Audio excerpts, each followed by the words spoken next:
Hoje é dia de condomínio descomplicado e nós vamos falar de reformas em apartamento, um tema sempre muito polêmico que gera muitas discussões entre condôminos, entre síndicos e as pessoas de modo geral não sabem muito bem o que fazer.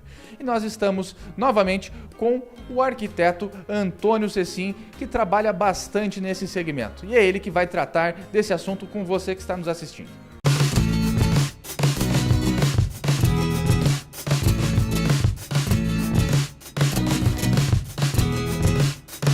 Este quadro é um oferecimento de Duplique Santa Catarina. Problemas com inadimplência condominial? A Duplique garante a receita do seu condomínio. As finanças ficam em dia e seu patrimônio valorizado. Contate a Duplique e garanta a felicidade do síndico e moradores. Apoio Jornal dos Condomínios. Antônio, mais uma vez, muito obrigado por estar no Condomínio Descomplicado e vamos tratar desse tema tão relevante e que gera tanta polêmica e tantas dúvidas entre condôminos, síndicos, administradoras, que é reformas. O que você tem para nos falar sobre reformas em condomínios, já que você trabalha bastante com isso?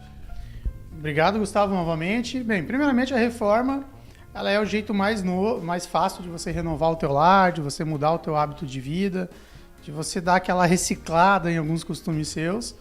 E a reforma, ela sempre ajuda a promover a tua casa. Seja para você conviver com teu marido, com teu filho, ou até mesmo para você receber visitas ou amigos e por aí vai, né? Na reforma, a gente tem que ter alguns cuidados, Gustavo. Primeiro, você tem que ter a certeza que você quer fazer a reforma. Por que ter a certeza? Porque ela vai gerar um desgaste. Você vai ter que decidir se quer estar no apartamento ou não, se quer mudar para um outro apartamento. Tem muitos clientes nossos que às vezes alugam apartamento no mesmo prédio e deixam aquele livre para reformar. Um apartamento, ele não é uma unidade muito grande, não tem quintal, não tem jardim, não tem como você colocar os materiais fora. Então é muito difícil a pessoa conseguir morar e ao mesmo tempo reformar o apartamento. Então a primeira decisão é essa: eu quero reformar. Então é um desafio grande. Provavelmente vai ter que mudar para um outro imóvel e morar com a sogra, com o vizinho e por aí vai. Segundo passo, contratar um arquiteto ou um engenheiro, um designer de interiores. Não é obrigatório por lei você ter uma RRT ou uma RT. Tem que existir um responsável pela obra, pelo projeto também. Além disso, você tem que também visualizar antes. O apartamento é difícil você fazer e refazer. Então é melhor você ter um projeto bem resolvido, bem pensado. Afinal, tudo que se perde mais tempo pensando se ganha fazendo, né, Gustavo? Então, enquanto está se gastando apenas folhas de papel, é mais fácil do que você quebrar a parede, tira daqui, coloca lá num apartamento, né? Além de te dar muito transtorno e custo, ainda incomoda os seus vizinhos também, né? E depois que você tem os projetos definidos, aprovados, claro, você vai orçar, você vai buscar um empreiteiro que tenha uma boa estrutura, tenha uma boa condição de fazer, que tenha cuidado também, né? Tem a questão de regras do condomínio. Não pode se começar, na maioria dos casos, às 7h30, tem que começar às 8h. Não pode se estender no período da noite a reforma, tem que parar às 6 horas, né? E aí, depois que você inicia a obra, você vai complementando ela e vai ajustando. Geralmente, um apartamento, quando você tem um bom projeto elaborado, quando ele é feito de uma forma bem afinada, bem compatibilizado, em 3 meses você consegue morar nele novamente. Mas o ideal é que você permaneça, né, em outro imóvel nesses 3 meses, né? Também depende muito do fluxo de caixa. Não adianta querer fazer, né, a obra em 3 meses e pagar em 8, em 10.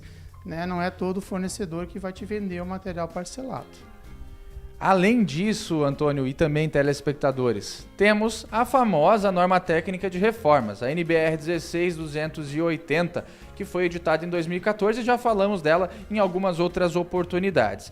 Mas para o condômino que vai realizar a reforma, ele precisa apresentar o projeto, precisa apresentar o plano de reforma, o que vai ser feito, quem vai fazer, quando vai fazer, como vai fazer, tem que apresentar o RRT, que é o documento da responsabilidade técnica do arquiteto, ou então o ART, que é o documento de responsabilidade técnica do engenheiro, e é como se fosse um procedimento de 5W2H, como falei anteriormente, o que, como, quando, onde, por quê, e também necessário que se cumpram todas as normas internas do condomínio, principalmente o seu regulamento interno e a convenção do condomínio.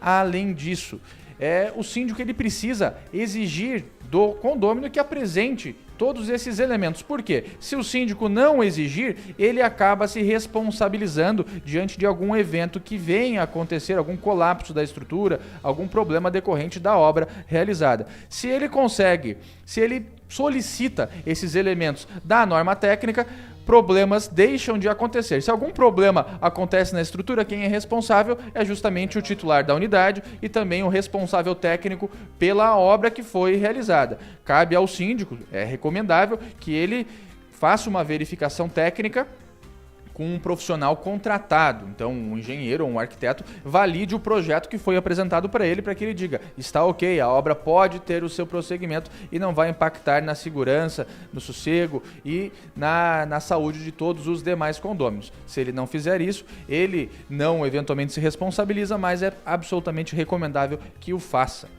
Além disso, Antônio, quais são os outros cuidados que o condômino e o próprio síndico, quando vai fazer a liberação de uma obra, devem ter? O proprietário do apartamento ele tem que entender no primeiro momento que a sacada não é a parte interna do apartamento dele. Então não é só contratar vidraceiro, fechar ou integrar ela com o ambiente interno. Tem muitos condomínios que não permitem essa integração. Então você tem que consultar primeiro o condomínio. A outra questão também muito importante é abriu as paredes do banheiro, achou encanamento lá. Não quer dizer que aquele encanamento é só do seu apartamento. Ele provavelmente é uma plumada vertical. Então ele absorve o esgoto, ele alimenta a água das outras unidades. Você não pode desviar, cortar, que também vai prejudicar os demais, né? Além disso, também tem que ter muito cuidado com as paredes que confrontam com os vizinhos. Não é só você quebrar, né? Você está quebrando e está acessando outro apartamento. Então, assim, tem que ter cuidado, tem que planejar, a reforma tem que estar bem assistido, né? Porque senão, caso contrário, vai virar um pesadelo. Não vai ser um sonho realizado, vai ser um pesadelo.